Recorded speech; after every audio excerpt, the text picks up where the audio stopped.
Welcome to On Texas Football. I'm Bobby Burton, joined by Gerry Hamilton and CJ Vogel. This episode of State of the Program, sponsored by our friend Adam Loey over at the Loey Law Firm. We'll talk a little bit more about him later. Guys, I thought for this episode, we'd catch some people up on the latest breaking news as far as the Longhorn football program is concerned, and then also talk about where Texas recruiting is at, what positions they have left, and where we think they might go. Let's start, though, with the latest news. CJ, some breaking news out of Temple this morning. Jamarion Carlton, the edge prospect that Texas has been recruiting for a while now, has canceled his official visit to Texas A&M that was scheduled for this weekend. The Longhorns thought to be in really good position here, but that's some breaking news for one of the elite players in this class in the state of Texas, Jamarion Carlton. Yeah, the top defensive lineman in the state of Texas off the edge, especially 6'5", 245 pounds, Jamarion Carlton, was at Texas this past week, and I was told it felt like home for him. On top of that, he put quite a performance on during the karaoke night Saturday in front of all the coaches, the official visitors as well. So he really enjoyed his stay, and now you see him canceling the Texas A&M official visit as well. It feels really good if you're a Texas fan. If you're following recruiting, that normally means one thing. Of course, earlier in the week, we heard about Felix Ojo taking off his Oklahoma official visit as well. Look, Texas, one of the main contenders in both of those recruitments, but for Carlton, I would consider this very much to be a positive, a big win for the Longhorns, even right after his official visit to Austin last weekend. Yeah, I think, it came on the heels of the official visit to Texas, which typically, we can't read everything into a recruitment. Young man has to speak for himself, but typically that's good news for the home team, right? Gerry, you had other good news for the Longhorns. A couple of guys have moved their visit list around. One, a relative newcomer, a new name to Texas fan. The other one, someone who you've been talking about, an out-of-state guy for quite a while.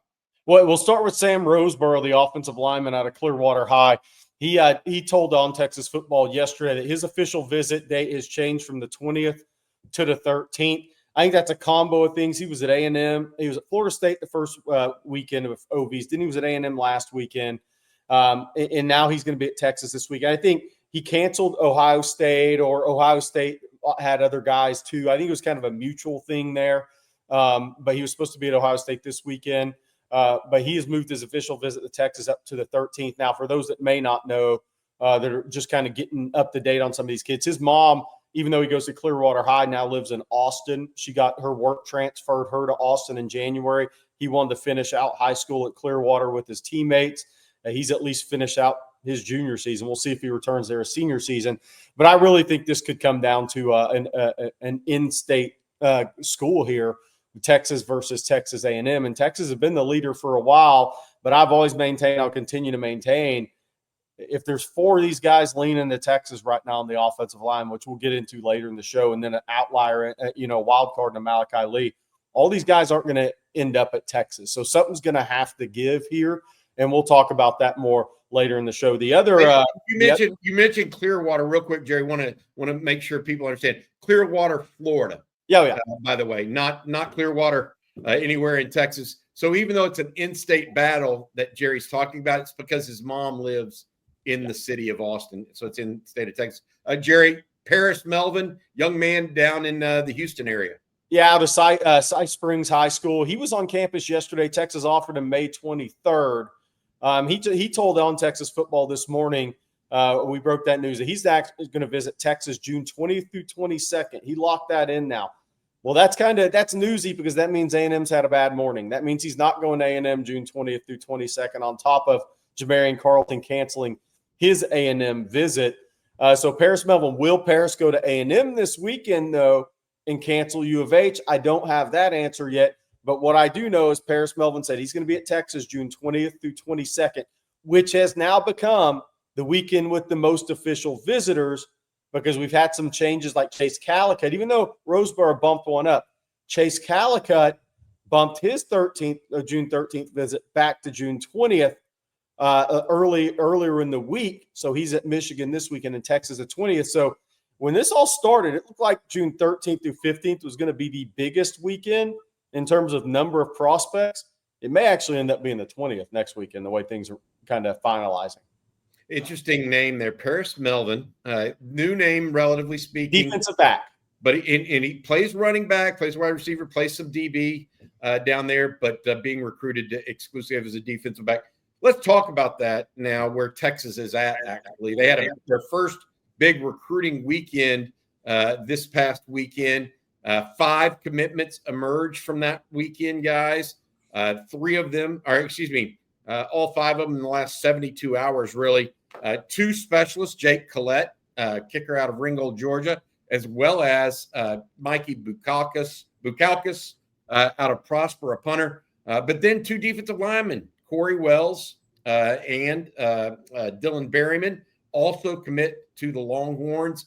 It is a group of players right now that Texas now totals 13 on the season. Cohen Brown, the wide receiver out of Waxahachie, who's expected to join us on the live stream tonight. He will be on there as well. Those are the 5 that have committed. Given that, and this is the state of the program, we talk once a week, where is this class of 13 at right now? And then I want to ask y'all where it's going. CJ, I want to ask you where you feel like it's at right now. Yeah, I think you have a good base, a number of key positions. I think adding the 2 defensive linemen from this past weekend gives you a good base. You feel good with those guys, and it allows you that freedom, a bit longer of a leash to go big game hunting with what's remaining, right? You talk about Kendall Gerville coming in June 20th. We have a number of guys on the list this weekend as well. Vodney Cleveland being one, Demarius Simeon being another. And Gerry, I think you put out the other day, hey, Lamar Brown returning to Austin, very much in the cards later on this month of June. So for defensive line, we've talked about on the offensive line with Nicholas Robertson, with Max Wright, you have a good base. And then you get to go big game hunting as a result. So I like the way that they've taken these guys earlier than what we've seen maybe over the last 3 or 4 years in the month of June. Normally that happens a little bit more towards, the turn of the calendar month from June to July. But you stack up, you get the specialists out of the way, and now you say, hey, all right, now I need to go find a running back, add to my wide receiving room, figure out what's going on at tight end, because you're in on a lot of talented pieces, but you don't have one in the fold just yet. So after these officials, you'll really start to see them go big game hunting. And the way that it's built up so far, at least you have a good, safe floor for what this class will entail. What do you think of it, Gerry, thus far? Well, one of my thoughts was, again, is when we talk about that May is still part of the evaluation period for Texas, I think, when these official visits initially set up, it looked like, well, maybe the guys are bringing in the 6th, or the guys are going to try to keep warm is the recruiting term, right? But this staff was out watching all these guys one more time in May. And we talked about this. There's just still decisions being made, because everybody always wants to say, well, what's the board? And I always say, well, the board can change, because that's the way Sark and this staff evaluate. Is the way everybody should evaluate. Is you have to, we call it recruit, evaluate through the whistle, whatever you call it. But if you make decisions on these kids after their junior seasons and then don't do your due diligence, in the spring of junior year and through those unofficial visits, then you're kind of doing a disservice to your own self and evaluation. And I think there's several kids on this list from the June 6th, 8th weekend that Texas took longer looks at in May and said, you know what, if they come into campus and they're a good fit, then that changes where, our board is at, so to speak. That specifically happened with Cohen Brown. He made a great impression on Steve Sarkisian. I think CJ is going to potentially have him on Longhorn live stream tonight. Him and his family made a great impression on Steve Sarkisian individually last weekend. And who makes the ultimate decisions on this stuff? Steve Sarkisian. And I think Jamarion Carlton's been a guy that, look, Texas went after hard for a while. Maybe they kind of were chilling out and watching for a while. And then Allen Clark went through there in May again. And that's part of the evaluation process. And that's what I think is what I like so much about this staff is they don't make these decisions in January or December after senior seasons are over, and that's it, and they're done. They continue to evaluate these guys right up to the point of having to make decisions. Okay, we're going to talk next, Gerry and CJ, about where this class is at right now, I guess is the best way to put it, and where it's going. So I want to get y'all's thoughts on each individual position. But before we do that, I want to say thank you to our sponsor of the State of the Program each and every week. It is our friend Adam Loey over at the Loey Law Firm. You can reach out to Adam and his group if you've been injured in a car wreck, truck wreck, automobile accident of any kind, from an 18-wheeler to an ATV. If you think you might be due compensation, Adam and his firm will give you a no strings attached, free consultation to see what they think and give you an idea about your case. Again, that's Adam Loey over at loweylawfirm.com. 20 plus years now in business helping injured Texans. Thank you very much, Adam, for your ongoing support of On Texas Football. All right, guys, let's go position by position for this, if y'all don't mind. We know Texas has 13 commitments currently, probably go around the 25 range. QB is done. They've already got Bell. And they're not going to take another one. Let's talk about running backs and then go each position. Running back, no commitments thus far. They have still a couple on the board. Who wants to take this one? I'll start there. KJ Edwards coming in on the 20th. I think Texas is in a pretty good spot for him. We'll see. He's made the visit rounds. And then you have Xavier Crowell, who's announcing on June 26th. He's at Auburn this weekend, maybe a midweek to FSU, and then Alabama on the 20th. And simply going to come down to, you're going to stay in state and play for Alabama, or you're going to go out of state. If he goes out of state, I like Texas odds over Georgia as of, this week, starting the week. But again, 15 days till he makes a decision. But I think that one's pretty cut and dry because, Alabama's doing everything they can to keep him home. And the question is he going to stay at home? I heard KJ Edwards, CJ, this is for you. I heard KJ Edwards visiting LSU, and LSU says he's the only running back they're recruiting right now. Is that just recruiting talk, so to speak? Well, LSU's trying to do anything they can to retain and get guys on their offensive side of the ball because it's been a bit of a struggle this year to do just that. Texas right now, look, it's going to be pretty interesting because I know, Gerry, you mentioned it last week as well. The offer of Kavian Bryant changes quite a few.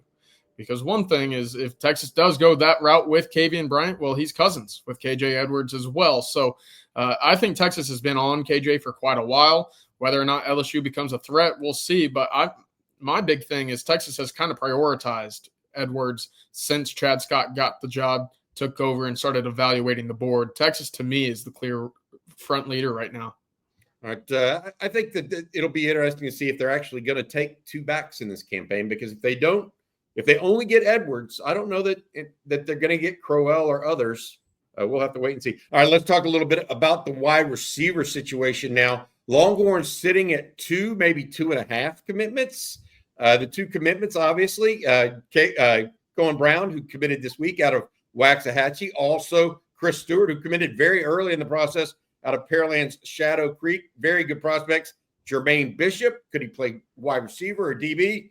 And then you have 2 guys that are legacy prospects at the University of Texas, both their dads playing for the Longhorns, and Caden Finley, whose dad is Jermichael, Jalen Lott, whose father is James, former DB. Those 2 guys also visiting Texas here soon. And then where does that even leave somebody like Jabari Mack? Is he on the outside looking in, even though he's committed to LSU? See, Gerry, I'll just start with you. Where do you think Texas goes right now from here on? Is it the 2 legacy guys that they're really pinpointing in your opinion? Yeah, for sure. Jalen Lott's one of the best prospects in the country. Texas has been they've loved Caden Finley a long time. It has nothing to do with Jermichael Finley. Both these guys, by the way, it has nothing to do with them being legacies. They're just 2 of the better players at their positions in the country. So Caden Finley's always been an interesting recruitment because I think at the beginning of this recruitment, there was a thought that maybe he wanted to go blaze his own trail, do his own thing. And that led a lot of people to putting in early picks for Notre Dame. And we'll see if those end up being incorrect or not. But I think as time goes on, moves along in some of these recruitments, that distance from home with parents becomes a talking point.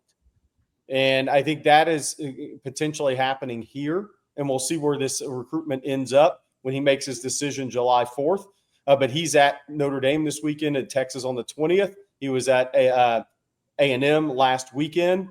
But I do think Texas has been trending in the right direction. Jalen Lott may be more of a toss-up right now in some regard, because USC, where his sister runs track, he's at Texas this weekend. Then he goes to Oregon on the 20th. I think that one is, maybe in that toss-up category. But I've always believed at the end of the day that Texas would find a way. And I'm not saying he's going to Texas, CJ, but it'll be interesting to see how it plays out. What do you think on receiver recruiting, CJ? Yeah, a few things. I know that there's been some conversations about where are the 4 or 5-star guys at the wide receiver position so far. It's the Steve Sarkisian offense. It should attract. Look, Cohen Brown's going to rise up the rankings. He has the exact measurables of a Matthew Golden from this past year, 6 foot, 195 pounds. Also just ran 10.69. That's pretty quick. And that's something that even when you look back at some of these guys out of high school, a little bit quicker than what a Matthew Golden was out of high school, a little bit quicker than a DeAndre Moore, who Texas likes a lot out of the slot. So I'm a big fan of Cohen Brown. I like that take, and he's physically there. I think he's a guy that you see him in person, you say, oh, where were the rankings wrong? It's with Cohen Brown, the way that he looks physically. But for Lott and Finley's recruitment reminds me a little bit of Colton Vossick's back in 2023. Wanted to blaze his own path, but ultimately the ties to Texas, the proximity to Texas, won out for Vossick. We'll see if it does for Finley. I think it ultimately will. And then Lott, Gerry, I think you nailed it. I mean, look, bit of a toss-up. Oregon, USC. He has family ties to USC with the sister running track out there. He just visited, in which it sounded like maybe he took the visit a little bit more seriously than some anticipated out on the West Coast. That's something to take note of course. But LSU, again, is a school I'm not going to discount completely for Jalen Lott. I've talked about their inability to retain a lot of offensive talent, specifically at wide receiver this year. He likes the Tigers. He liked them earlier in his recruitment.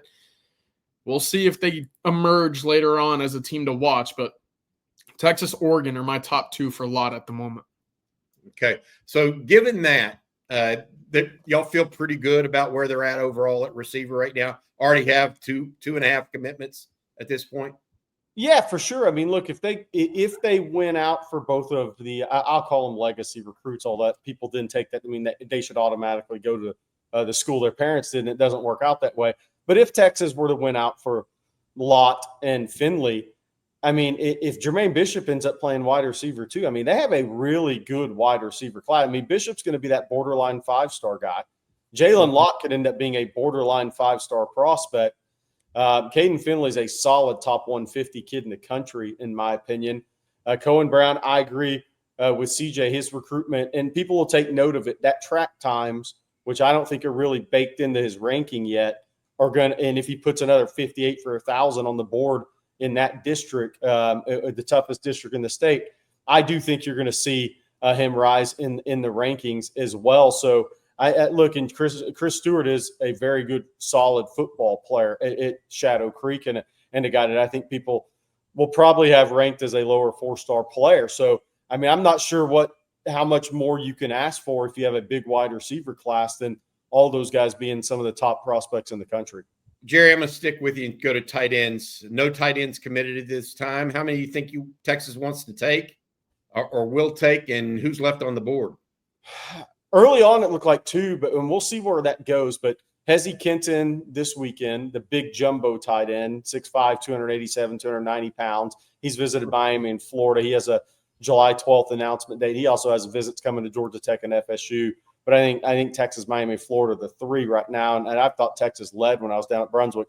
Then what will they do if they get Hezzy Kent, or if they feel like they're going to get Hezzy Kent? Do they push for another guy? Could it be Kiwi Brown, who just got offered recently, is scheduled to come in June 20th, or Caden Prother out of Bowden, Georgia, who's likely a Georgia lean? His official visit looks like a college football playoff. So we'll see. I think they would take 2 if it was the right 2, but it's definitely not a guarantee. CJ, I look at the offensive line, the next group up kind of for us. How is Texas going to fit in, and who will they fit in? Gerry's talked about maybe 5 prospects, possibly 6 if the right guy comes aboard. They've got 2 committed right now, Nick Robertson, Max Wright. What are you thinking there? Well, I talked about having a good floor. Texas has just that with Nicholas Robertson and Max Wright. Now they have the luxury of some breathing room. And, how big that class gets, to me, it feels like it could get up to 7 in terms of guys that are leaning right now to Texas. Will Texas take 7? Probably not. And that's where you have to make the tough decisions of who's higher on the board. Where does the staff value, the projections of tackles to guards to center? And I think it's really telling that Sam Roseboro's taken his official visit this weekend. Because to me, at least, it's, hey, I don't want to be left out of this class if there's a spot available for me. And if there's another guy that's vying for my spot, I need to at least be on the visit to make sure that that decision's not just given to him. So for me, where Texas goes, it's felt redundant this summer, talking about Turntine and Ojo leaning to Texas, Zayden Crimpin leaning to Texas, Roseboro leaning to Texas. That feels like a lot. Now, again, if it goes to 6, that's great. But right now, it's a great floor for the offensive line. And Gerry, where's somebody like Malachi Lee in that grouping? Tremendous football player. And I've said all along, I think it's going to be how the dominoes fall and the timing of all of it, because I think there's a possibility that somebody that's a Texas lean or perceived it was going to end up at Texas does not. I mean, it's not because Texas wouldn't take the guy. It's just because it won't make sense. Yep, fair enough. For the prospect and the parents. Defensive line added those 2 that we talked about, Corey Wells out of Petal, Mississippi, Dylan Berryman out of Monroe, Louisiana. What's left on the interior defensive line, Gerry? Yeah, it's a big weekend coming up for Texas. Vodney Cleveland's coming in and Damari Simeon's coming in. And then on the 20th, you have it's a really big week. Kendall Gerville, Valdon Sohn, and James Johnson. Those are the 5 guys you want to have in the mix for 2 spots. I mean, there's no doubt about it. I mean, look, Vodney Cleveland is top 150 kid in the country. Damari Simeon, I believe, is one of the more underrated prospects in the country in this class. I think he could top 100 guy. And then Kendall Gerville's a top 100 guy in the country. James Johnson's the same, and Valdon Sohn's the same. So they're in on the right guys, and I think getting Berryman as your zero tech in the boat and Corey Wells as a guy who has a lot of upside in the boat, you're not sitting there with one guy committed and you're trying to recruit those 5 guys for 3 spots because you're not going to win that many of them. That's what happened to them last year. They kind of got themselves in a pickle. Yeah, exactly. So I think they got their zero tech guy. They found a guy with a lot of upside in Wells, who was, by the way, wanted by Ole Miss and Auburn and Mississippi State. Those guys have put out a lot of NFL defensive linemen from the state of Mississippi over the years. The kid's very talented. He's just not as known. And the way his commitment went down, you know why he's not as known. He just literally put it on social media. He didn't even care. He just said, I'm going to Texas. That's it. No edits, no nothing. So that's not a guy who's known in recruiting circles as much. But I love where Texas is at on the D-line. And then there's the hybrid edge, kind of 5-tech, Bryce Perry-Wright out there, who I think Texas is doing better with than people think. All right, let's go on to defensive ends. And I think, CJ, it's fair to say Jamarion Carlton is one of those guys now, but he's not committed at this point. There are other guys in line right now for that position. Who are some of the guys? I mean, people have mentioned Richard Wesley as a possibility, although he had committed to Oregon at one point. There's just a number of different elite players at edge that Texas is in on because of Lee Allen Clark, and I think Lamar Brown may be one of those. I mean, what are you thinking right now? Yeah, and Wesley's expected in June 20th, and he's expected at Ohio State August 30th to see Texas play the Buckeyes. So he'll get back-to-back looks at the Texas program, which should be impressive or important for this recruitment. Of course, it still feels like Oregon might be the team to beat even after the decommitment recently. The big one for me is Dre Quinn, and I had loved watching him walk into the facility. That's a frame that when you try to draw them up in a lab, to me, that's what they're supposed to look like, right? What Zena grew into, Jamarion Carlton, very much of that same build. Dre Quinn, a big fan of his, and Texas, I know Jerry's talked about it previously as well. Texas is very much in the mix for him, and especially now that he's moved over to Buford. Look, I told Jeff Howe and Gerry yesterday on the recruiting breakdown, quarterbacks that go up against Bryce Perry-Wright and Dre Quinn, well, they've already got the arm. They might as well just go play baseball because that's not going to be very fun for them moving forward. Yeah, no doubt. Good stuff. All right, Gerry, I talked to you about the linebacker group. Texas right now, no linebackers committed, correct? They're probably going to try to take 3. Who are the ones they've kind of identified that are left out there? It's not a premium position, so it's not talked about as much by the fans, and we don't get as many questions about it. But this is almost the most intrigue to me among any position for Texas, maybe running back and then linebacker. Xavier Griffin coming in this weekend's a big one. He's a legitimate 5-star prospect. Now, he's a lot like Anthony Hill with a bigger frame. So whether that's a hybrid linebacker edge player or versus a linebacker who also is a space player and in coverage, people can kind of argue about that or have a conversation about that. But he's a tremendous football player. And I think there's confidence on the Texas side here. And he visited Ohio State. He visited Bama. He's got Texas, then maybe a midweek to FSU, and then he's announcing on June 26th. Braden Rouse, I think, is a tremendous football player out of Marietta Cal. He's a space player linebacker with a big 6'3", will be 235, 240-pound frame. I think right now you're talking about Texas versus Tennessee with Alabama there. He also visited Michigan. I'll be surprised if he doesn't play in the SEC. He had a great unofficial visit in April. So that's two of the top 3 linebackers in Georgia. Tyler Atkinson and Texas have gone separate directions. So those are, I think, the top 3 backers in Georgia. Texas has 2 of them officially visiting this weekend. Then on the 20th, you have Costa Paula, who I think Texas leads for. And then you have Chase Calicut, who's a hybrid safety linebacker, who I think Texas is also doing well with. He's at Michigan this week, and he visited Georgia. So the question becomes there. I think Texas wants to take 3, but I think Calicut may be in a little different category for himself. So I think your 3 guys on the top 3 guys on the board are Xavier Griffin, who's a hybrid guy, and then you have Braden Rouse, and then you have Kosi Okpala, and then we'll see what happens with Chase Calicut. Bo Jandro was in last weekend, but obviously his brother's committed to Oklahoma, and we'll see what happens there, but I'd pick Oklahoma. Yeah. CJ, secondary. They've got a safety / nickel and Yaheem Riley committed. They've got Hayward Howard, a corner out of New Orleans, Edna Carr committed. Devon Benjamin was in last weekend. He hasn't announced. He's out of California. But Gerry just mentioned earlier, Paris Melvin, now a safety / nickel, also a possibility visiting in June. We also have Samari Matthews, one of the nation's top corners, coming in this weekend. Where do you see, is Texas going to take 2 or 3 more at defensive back? Hopefully, is that the idea, you think? Yeah, absolutely. It's been a bit of a thin class in terms of prospects coming in on the secondary. You only had 2 the first weekend. You only have 2 this weekend. You only have 2 next weekend, right? But that also kind of changes with how the staff perceives Jermaine Bishop, who I love the upside of a potential cornerback at the next level. So with where things sit now, you have nickel crossed off the board. You have 1.5 corners, and now you got to figure out safety. Well, things at least sit 50-50 with Texas and Oregon for Devon Benjamin. Washington, they're playing the game. We'll see if they're able to do anything on that final weekend of June as well. And then Samari Matthews. And that's where I really turned to, because I thought he had a great unofficial back in the spring, was on campus for multiple days, almost a week, if you will, with he and his family. They saw the whole city, saw the whole 9 yards of what Texas has to offer from a football side of things.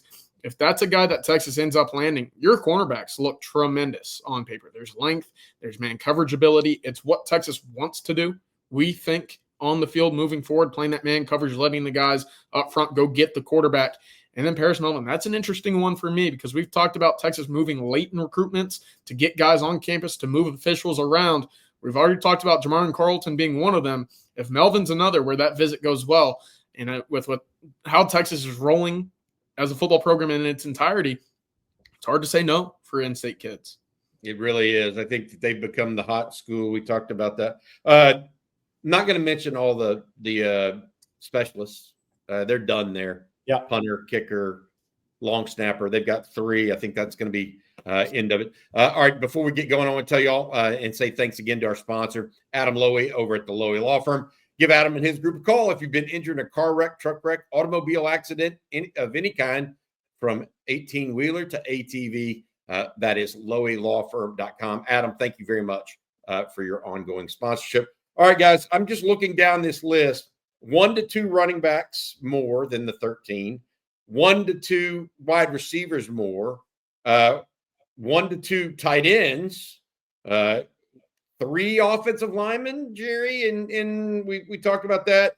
About 2 defensive tackles, 2 defensive ends, 2 to 3 linebackers, and 2 more defensive backs. That's about what we got left on the on the shelf for the Texas Longhorns. All right, that'll do it. And good luck to the Longhorns this weekend as they host around 15 official visitors for this weekend. For CJ Vogel and Gerry Hamilton, this has been Stay of the Program. You guys have a good week. Hook 'em.